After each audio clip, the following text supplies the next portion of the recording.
So here we are. This episode, of course, does not quite occur along with the other ones, as we're all aware, just before anybody sends me 7,000 messages saying, yes, this occurs as a prequel to the Season 1 episode The Hidden Enemy, which is a prequel to the Clone Wars movie. Yes, I'm aware of all that.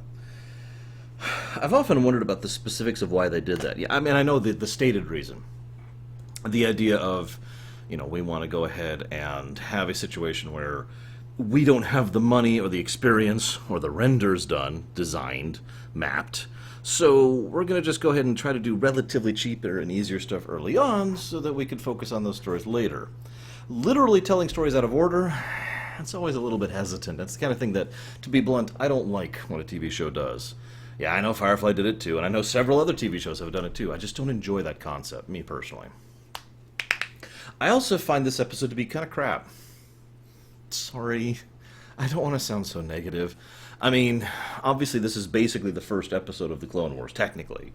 So I guess it kind of gets a pass for being crap, but it's still kind of crap. So we've got cloaks, which are suddenly a thing, and have always been a thing, and are so normal that there's already strategies built to combat them.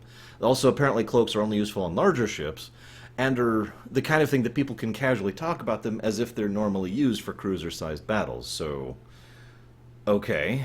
You can also apparently not shoot while your own shields are up, and they've got like other weird rules that they just kind of invent for this one. I'm not going to get into all of that. I don't want to get super nitpicky, because what it feels like to me, and this is what I really want to talk about, it feels like the writers were like, we want to show how clever this guy is, but we want to show how adaptive Skywalker is.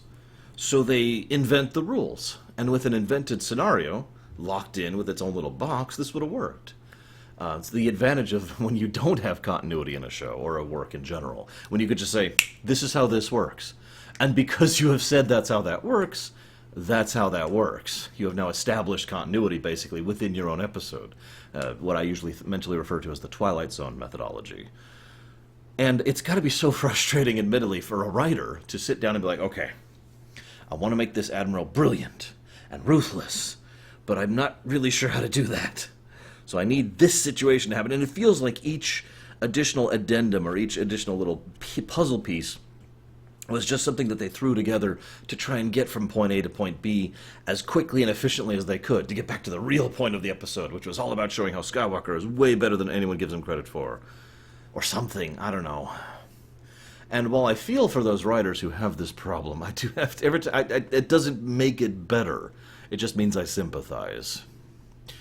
I sometimes wonder if the writers themselves are aware of these contradictions and just kind of go, eh. Like, how many times have you heard the concept or the quote, paraphrased, continuity exists to service the creative process, not to hinder it, right? See, I feel like that kind of comment is the kind of thing that's dismissive and doesn't really look into the situation in an in-depth manner.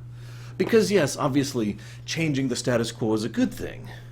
But if you, to use a completely made-up example, suddenly have Luke Skywalker beam down to Alderaan and start massacring all the civilians, well, that's a problem. Because it is anti-continuity.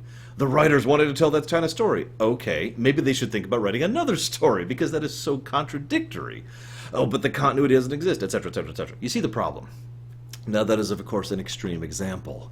But for people who care about these things, like me, and I know I'm not the only one, and for people who actually are invested in these works, you look at this and just kind of go like, really?